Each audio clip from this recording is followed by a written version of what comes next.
एक जंगल में एक लोमड़ी रहती थी।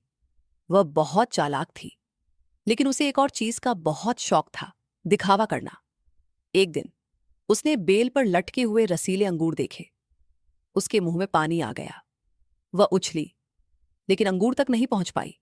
फिर उछली, फिर भी नहीं पहुंची। थोड़ी देर बाद उसने गुस्से में कहा, ये अंगूर खट्टे हैं, और वहां से चली गई। लेकिन इस बार कहानी यहीं खत्म नहीं होती। लोमड़ी ने सोचा, मुझे ये अंगूर चाहिए ही चाहिए, नहीं तो मैं हार जाऊंगी।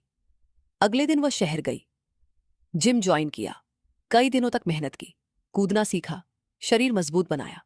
फिर उसने सोचा, अब भी अंगूर ऊंचे हैं, मुझे कुछ अलग करना पड़ेगा। वह बाजार गई और हाई हील्स खरीद लाई। अब वह जंगल में वापस आई, फिट शरीर, हाई हील्स और पूरे आत्मविश्वास के साथ।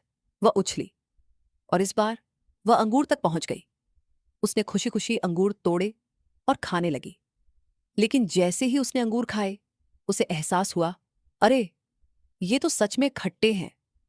अब उसके सामने एक और सच्चाई थी, लेकिन इस बार भी उसका अहंकार जाग गया। उसने जोर से कहा, वाह, कितने मीठे अंगूर हैं। पास के जानवरों ने पूछा, सच में मीठे हैं? लोमड़ी बोली, हाँ, बहुत मीठे हैं। लेकिन अंदर ही अंदर वह जानती थी कि अंगूर खट्टे हैं। पहली बार उसने झूठ बोला, क्योंकि वह पा नहीं सकी। दूसरी बार उसने झूठ बोला, क्योंकि वह पा चुकी थी। लेकिन सच क्या है? सच वही रहता है। हम बदल जाते हैं। मॉरल, गहरी सीख, जो चीज हमें मिल जाए उसे हम मीठा कह देते हैं, चाहे वो खट्टी ही क्यों ना हो। और जो ना मिले उसे हम खट्टा कह देते हैं। इसलिए हमें अपने मन के धोखे को पहचानना चाहिए और हमेशा सच्चाई को स्वीकार करना चाहिए।